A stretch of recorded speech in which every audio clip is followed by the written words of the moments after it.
welcome back to Exeter and Laira. It's been a while since I've done the last layout update or layout video. That's for obviously good reasons. We've had a relatively warm summer, and despite having insulation up in the loft, it's still been far too warm really to be up here laying track. That said, a lot of work has been carried out on the track work during any cooler temperatures that we've actually had, and the track work is now in, and I have the full running loops all the way around the loft. So, as an insight for viewers who may not be familiar with St David's, the station is currently Devon's busiest and acts as a major interchange, connecting two major main lines and continuing on down to the west country of Devon and Cornwall. Of the main lines, they form of the Great Western Main Line. So this is services from Paddington and the north of England, which typically enter at the north end using platform 4 for the inward bound, and platform 5 for the outward or the return. The second of the main lines enters at the south end of the station. This brings services in from the direction of London Waterloo via Salisbury, and they head down at the 1 in 37 drop.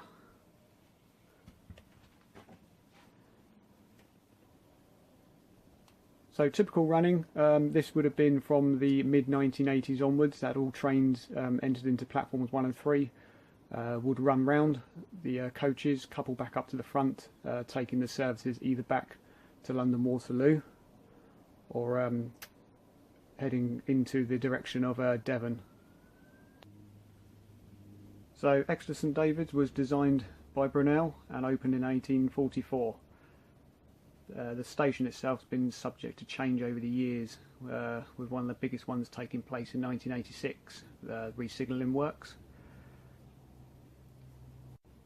With the changeover of semaphore signals to the new modern signal system that you typically see today on the railway, this led to a huge overhaul of the station itself, and as a result a huge plan was put into place to also simplify the track work and all of the point work at either end of the station. As a result, all of the ball head points that were often seen around the network were actually replaced with the new flat bottom wooden sleeper type. And as a number of the points were reduced, various track panels were replaced with new concrete sleeper flat bottom bolted onto existing track work that you see typically through all the platforms at St David's Station.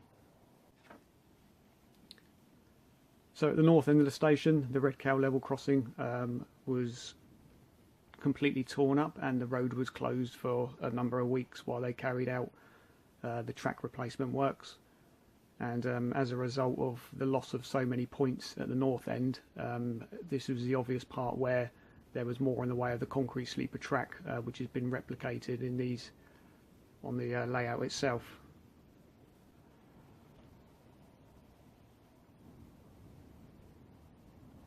The line in between platform 1 and 3, you had this passing line which was often used for trains just to travel through the station without stopping or causing any problems with delaying services that might enter into various platforms. It was also used as a run round when the track plan was slightly different through the station.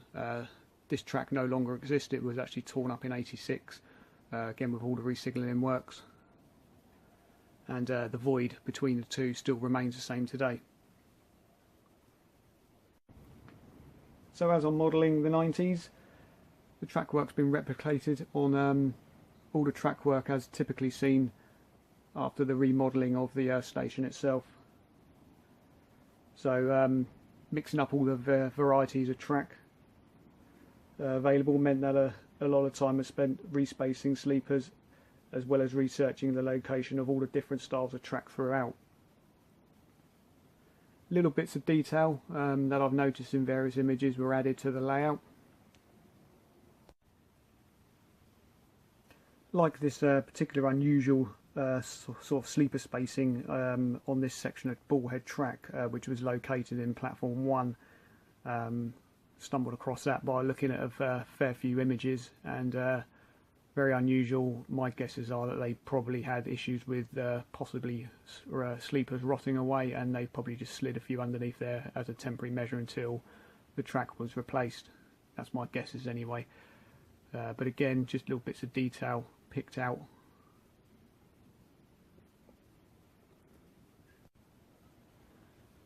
And again, just picking out little bits of detail where the track on the left hand side, Bullhead, connects into some of the flat bottom rail.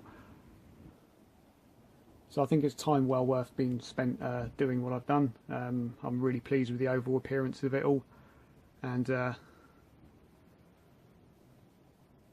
should make some really good running shots when all the scenic stuff starts happening on the layout. So what I'm going to do is I'm going to hand back now to myself over several months of battling and getting all this track laid, and show you how I've achieved what I've done. Okay, so what I'm going to do is start from the north end of the station, and starting with the variation of point work that runs into the entrance of the station. I'm going to spend a bit of time trying to get the point work as a close resemblance of the station area as I possibly can. There is quite a number of points, and one of the things I've got to be consciously aware of is when I come to fit point motors, I've got to make sure that all the areas where the track deck may have a upright support, that there's no point motors that are going to clash with any of these track deck supports. So I've got something as a point of reference. I've printed a few images from Google Earth and stuck these up on the beam above, so I've always got something where I can look up and make sure that I'm getting it right as I'm going along.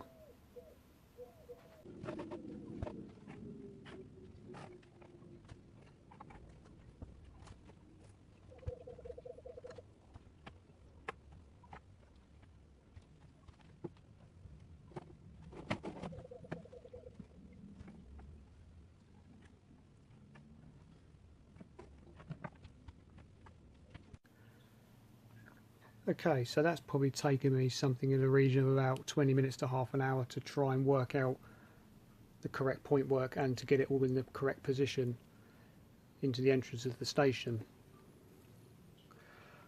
So how it works is these two lines here that run through here are my main two running loops. They're going to be the loops that orbit all the way around the loft.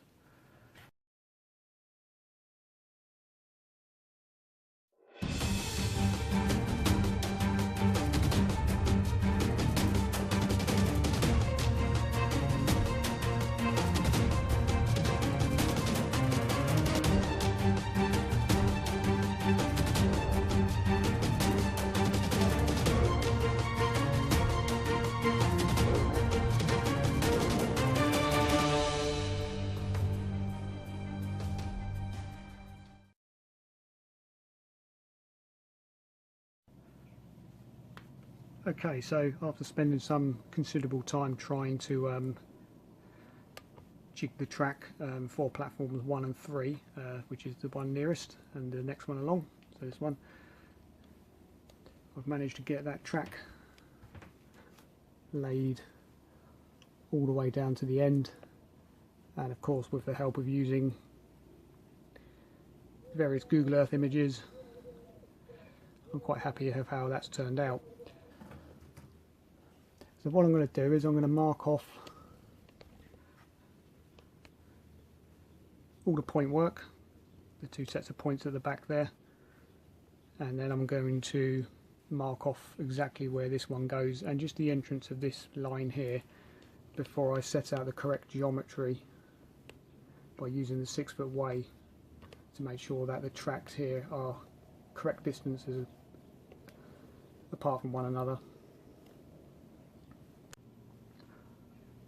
Likewise, south end of the station, point work has been roughly laid out to make sure that I get it all so it fits in perfectly.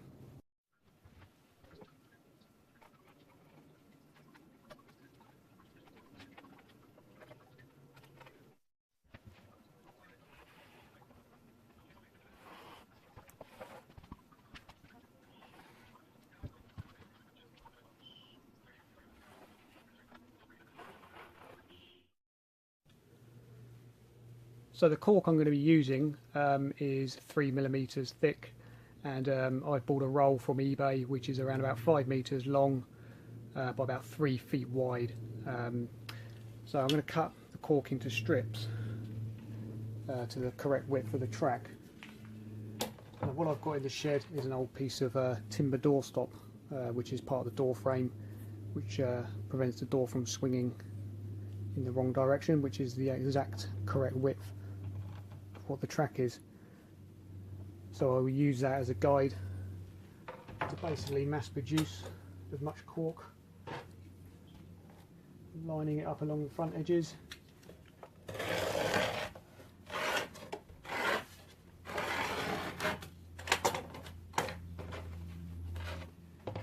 And then have as many of them on the go as I can, and if I need to trim them down to the right size, that's perfect.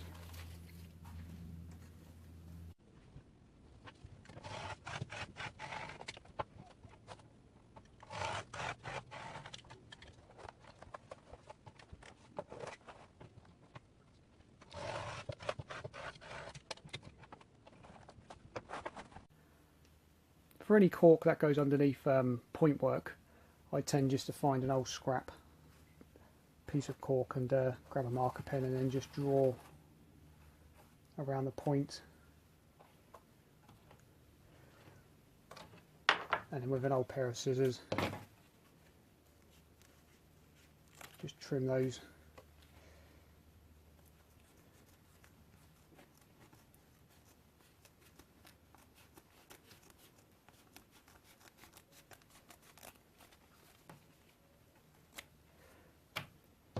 And that beats any high cost of buying proper model railway cork from a model shop, which this probably would cost a good few quid alone, so saves a bit of money.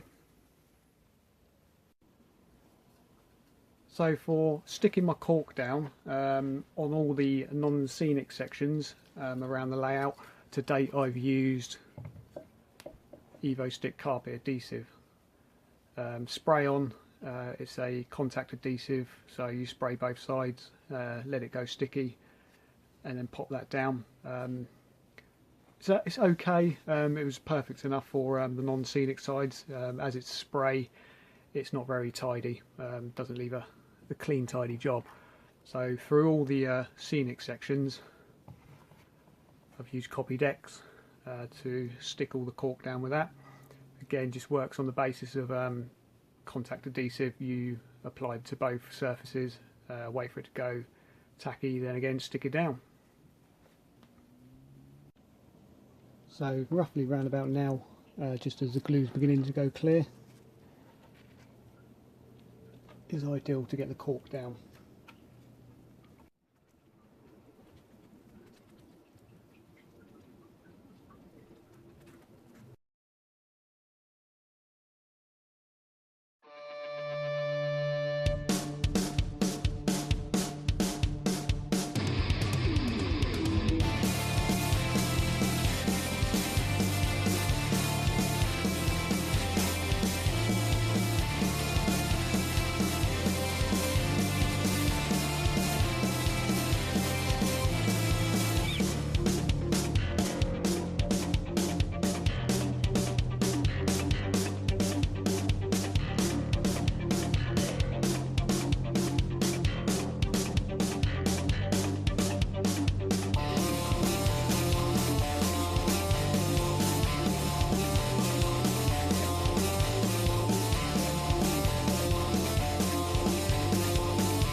Okay, so this is how I space my sleepers. So here's one that I've already removed. So calculate how many sleepers are going to be surplus to requirements, and just basically then slide off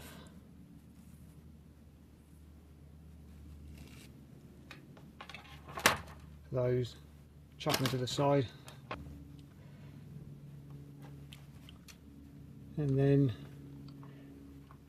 painstaking process of cutting all the webbing.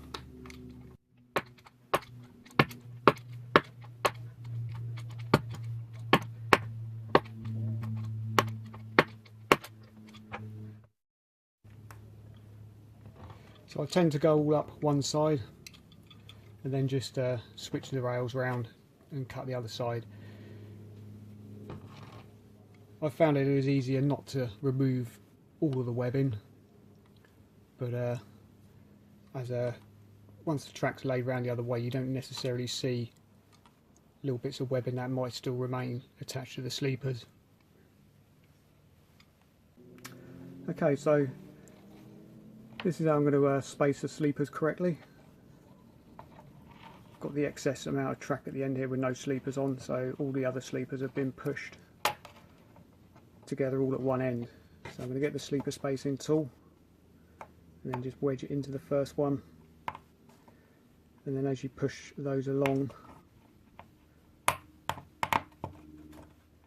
tool gathers up all the sleepers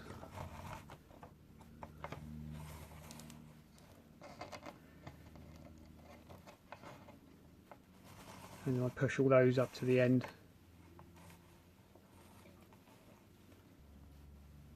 So what I'm going to do just to lock the sleepers into position is you see the holes where you can see through to the bottom of the rail.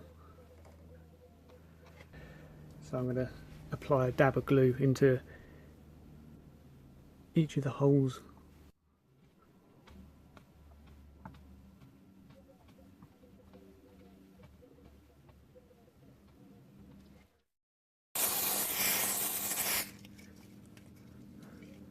And that will instantly set that glue, meaning that you can take out the sleeper spacer tool.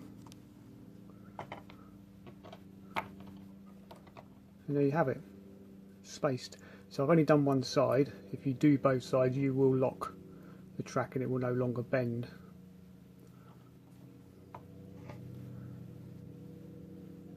So here is the sleeper spacing tool, and this is just made from a simple piece of balsa wood. That's roughly about the same width, so it fits in between the two rails, and these individual blocks are all cut at 5mm. And then how I construct this is just to glue the first block down, place a sleeper, glue another block, place a sleeper, but always leave a very small margin of movement for the sleepers to sit in between. Otherwise, when you come to pull it off the track, if it's gripping too much to the sleepers, it becomes difficult to pull away. And for the glues that I'm using for gluing all the sleepers to the rail is just Mitre Fast super glue with a spray on activator, which sets the stuff in, as it says, 10 seconds. So the rails here are code 75, and just before I enter into the scenic section, I've respaced the sleepers, keeping the rest of this just standard out of the box flexi track. These curves are set roughly about 3rd or 4th radius. I try to keep all my radiuses the minimum of 3rd radius. So one of the things with having the respaced sleepers, and the common question that I've been asked recently, is how do I get around the fact that the points themselves have got HO scale sleeper spacing. So which means that the sleepers are generally closer together. How do I make that work so it matches the rest of the track? Simple thing behind that is there's not much you can do. with the flat bottom rail type of track, obviously the Peco streamline fine scale stuff. They have released new ball head points, but as I'm modelling the very early 90s, it doesn't fit in with the track work that obviously I've laid to match the time period. If I was modelling the very early 80s, I could have got away with using all of ball head points through both ends of the station. But as I say, with that configuration changed, all the points were changed to flat bottom rail.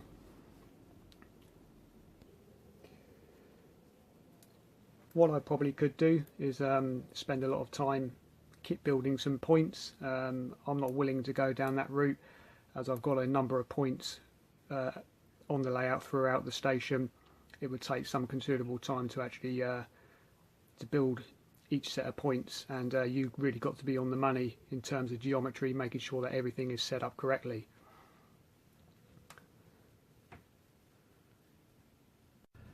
So with that type of sleeper spacing in mind, what I'm going to do is I'm going to make some minor adjustments to these points just to give them a little bit of interest, so they don't look like they've come straight out of a box and straight onto the layout.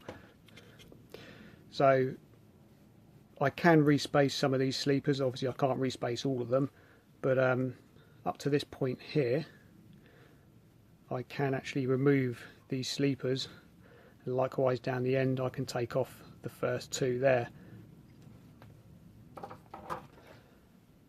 So I've done that on here. Case of just cutting, separating them from the rest of the webbing off the back, sliding those sleepers off. Likewise down this end I've removed one and severed the next one along, which I can move that one along. Okay, so with these bits of sleeper off the point, I'll do away with them, and what I've got is a few spare sleepers from some of the flexi track, and just a bit of trimming off the end of the sleepers. What I'm going to do is just re-slide them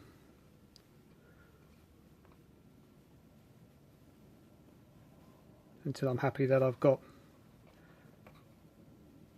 the sleeper spacing a little bit wider just at either end. So to give you an idea, the ends of that have been respaced. So what I'm going to do to set the holes where I need to drill for the point motor, just going to put a mark there, a mark there, one in the centre there, and another one there. I'll also at the same time mark out where the holes have got to go for feeding the dropper wires down.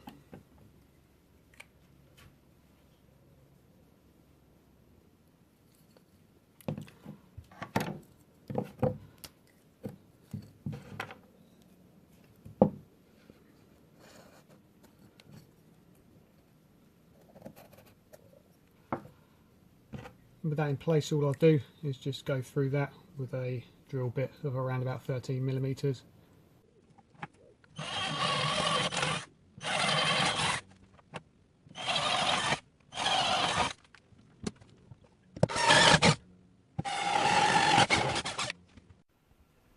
And for gluing down the track, I'm just using a simple Wix's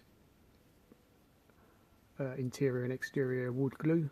It's perfectly fine for gluing track down, and if you do make a mistake, then the track does pull away quite easily and leaves the glue actually attached to the cork. So it takes around about half hour to an hour to dry, depending on how warm the loft is. So before any of my points are actually laid, I've made sure that there's a power feed connected, as well as the frog wire, which will be eventually connected to the point motor. I'll go into more detail on points in future videos, but also as well, if you're going to install electro frog points and you're using the point motor, is always to remember to cut the wire that's positioned there.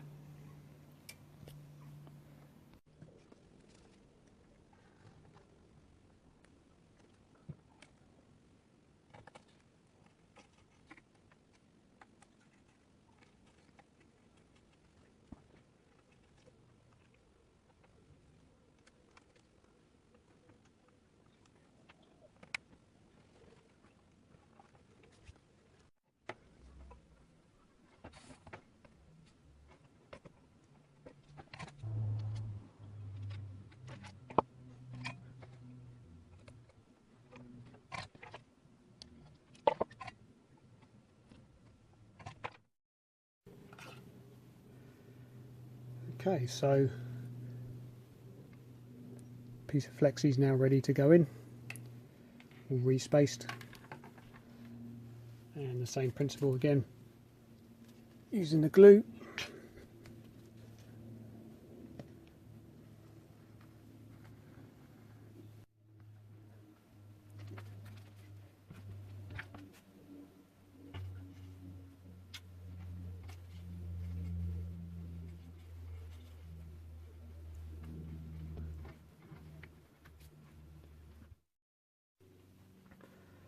Okay, so moving on to the next set of points.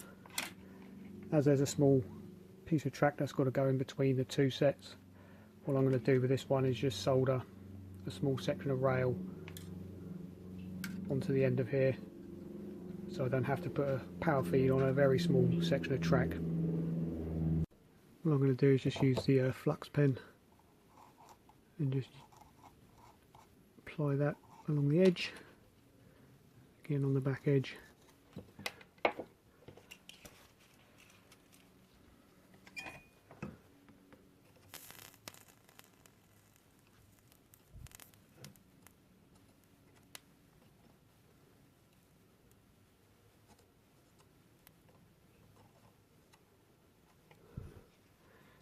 And that's it, simple as that. So that's now joined as one whole piece, so I don't need to worry about powering that piece of track. Just for again, a bit of visual interest, I've added a concrete sleeper on there to make it look like, you know, things have changed and they've replaced the sleeper with a concrete one. I've kept with the style of making sure that the concrete sleeper sections throughout the level crossing continue, and basically when you go to respace, you'll slide out all the sleepers and then replace them with some new concrete sleeper ones, and then with a bit of calculation work out how many sleepers there are to put back in. So I'm going to get that piece down.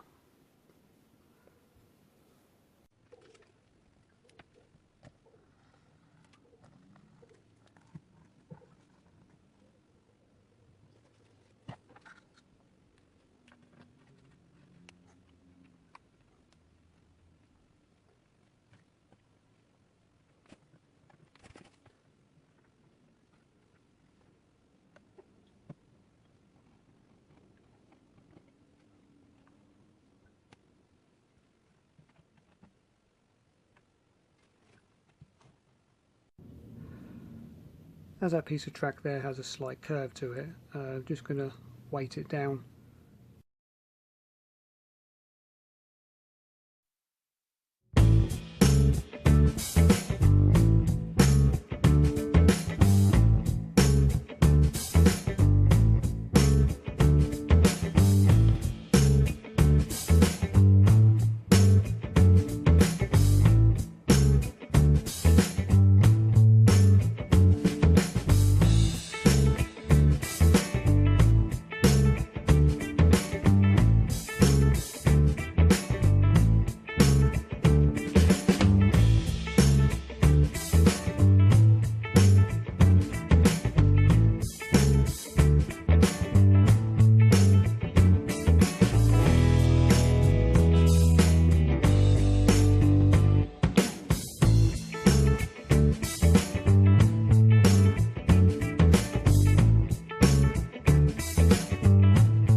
So this is a section of ball head track, and they come with these extremely fiddly and quite tiny rail joiners, which are quite realistic looking. To give you an idea of how small they are, this is a Code 100 rail joiner, which is about the same size as the Code 75 ones. Now if you find these too tricky to fit, then you can just use the code 75 joiners on the ball head track.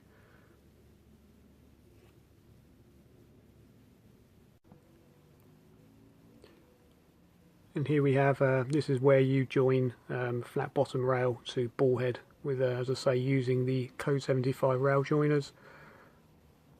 So as you can see, track laying has progressed through the station. We are now completely all the way through, right down to the south end of the station. And the point work, or the crossing there, is all installed. Right up to this section here, where I now will just finish off the last little pieces. As I'm coming in at a slight angle, I'm going to be sort of running this section off into a curve, and this particular point here is a right hand turnout. Straight on this side, obviously right hand turnout on that side, and as you can see it doesn't make the connection there. So with this particular point, what I'm going to do is just make a gentle curve on it so it actually fits into this piece of cork and joins onto that piece of track there. Now you can cut the webbing all the way along one side, or another tip is where you've got the cutout just there where you solder your wires to, you can actually just use that as a simple pivot point. So what I'm going to do is just use that and just give the point a bit of a gentle curve to it, and looking down the line, that's more than enough for what I need.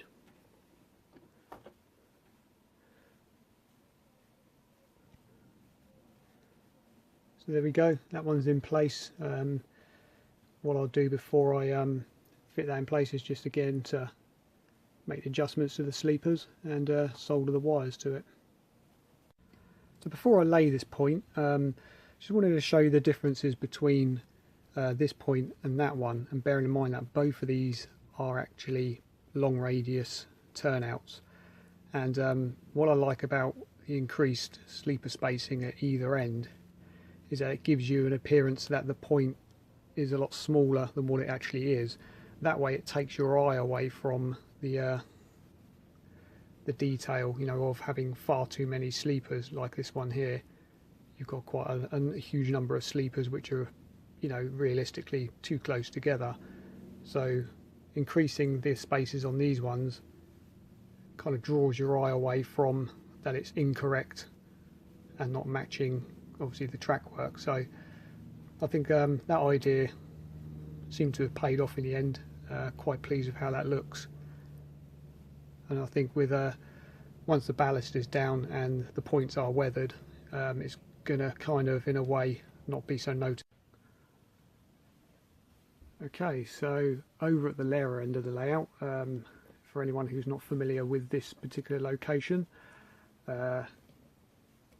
this is basically the two fast running main lines which pass the depot itself, and these run on a steady bank. So this incline itself runs from the beginning point down there up to the top end and climbs around about 2 inches before it gets to the top where the coaches are.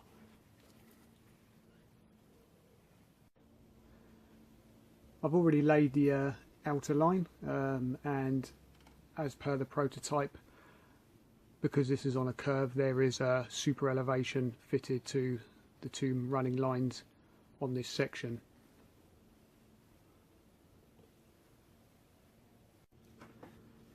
With creating super elevation on model railways, there are many ways of doing it, and some of it's sort of questionable which way is the right way and which way is the wrong way. Either way, whichever way you choose to build super elevation, effectively the trains have to lean into the bend, and if you don't create that vision of the train leaning, then it's not really worth doing super elevation. So on the this particular line here, I have actually experimented a couple of different ways of laying super elevation, and in the end I chose a different method to what is the norm and how other people would normally lay super elevation. There's no wrong or right way of doing it, to be honest with you, in model form. As long as it looks good and the trains lean into the curve, then all's good. However, I noticed a major issue when I had raised this side by having the cork down and then simply using either matchsticks or plastic card. The track in itself, whilst it was on the bank and on the curve, was fine, but it was generally the transition as you leave the elevation and back onto flat rail that you notice a lot of pivoting and undulations in the trains and stuff as they exited the curves.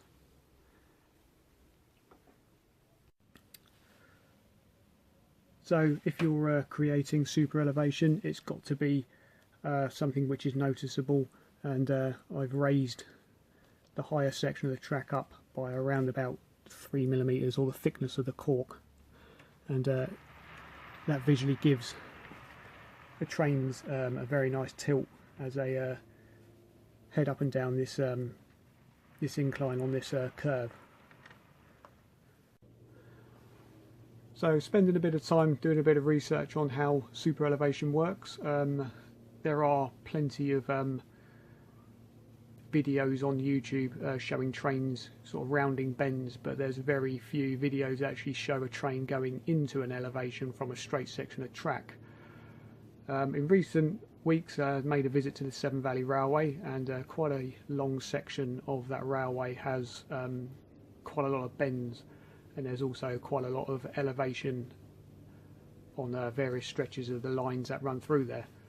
And one of the things that I noticed whilst we were sat in coaches going around bends was if you were sat on the inside of the coach and you were rounding the bend, you would notice that as you were going around that bend, the coach would actually drop lower if you were on the inside of that bend, whereas the ones on the outside would actually always run at the same height.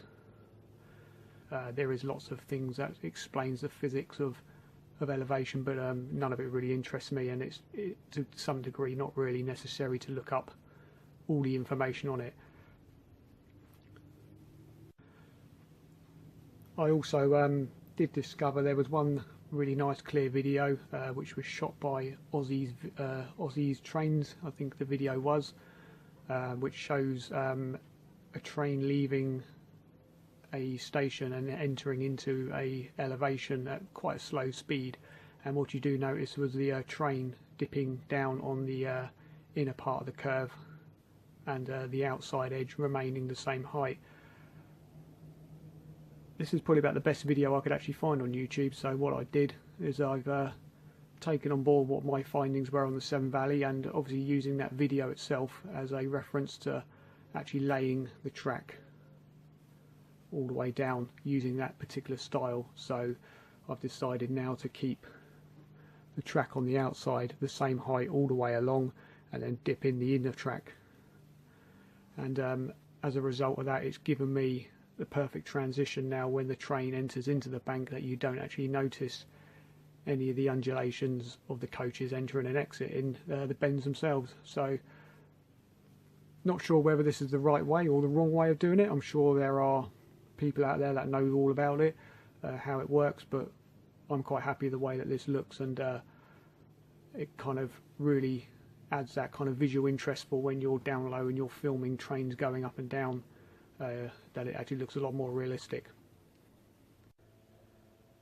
So at the top end here, this is where the banking goes back into the straight track, and this is on the transition where that does that, and it's the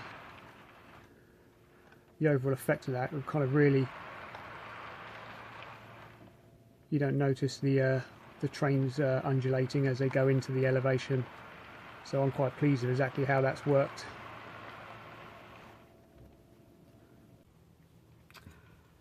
Okay, so as always, just using the block of wood, so I've got the correct 6 foot way between the two running lines.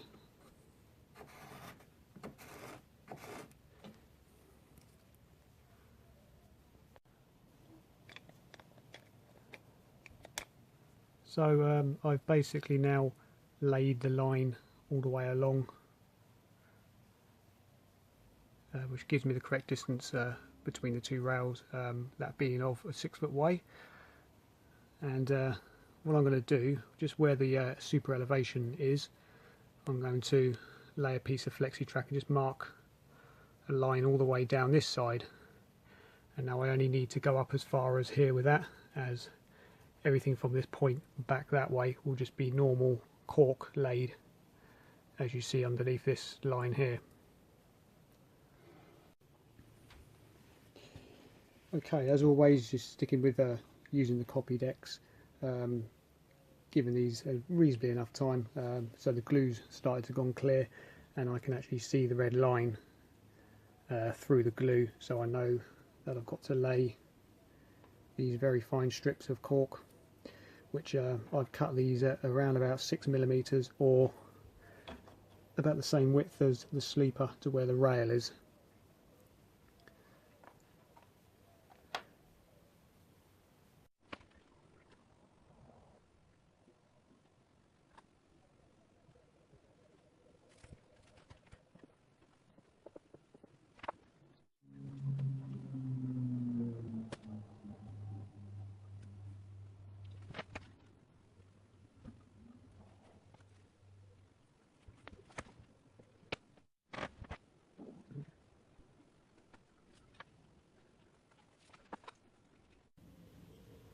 So that's it, that's the cork now laid all the way along this section. And what I'm going to do now is just focus on the transition that enters into the banking. Okay, so now we move on to taking the transition down onto the flat baseboard, and what I've used to make these small transitions is a piece of inlay card from the set of points, which is probably about 1mm or so thick. I've cut these into little strips that are around about sort of, again, 5-6mm in width, and I've divided them up, so what you've technically got is you're going up in stages every third of the whole length of this. I've also made sure that the whole of this transition is anything slightly over 2 coach lengths. Anything less than, you know, if you do it as one coach, then you'll notice the coaches as they go up the bank itself and into the straight out the elevation, you'll notice the undulations in the track work. So it's vital to make sure that this strip is a minimum of 2 coaches long.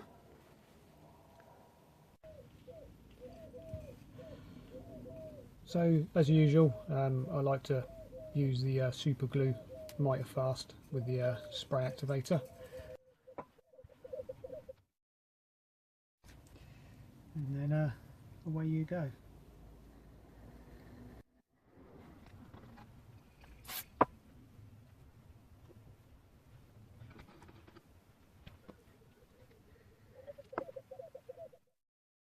So that's the first sections down, and just a case of them repeating the process and keeping within your, so you've got every third as it rises up of each section.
So that's it, the last section's in, and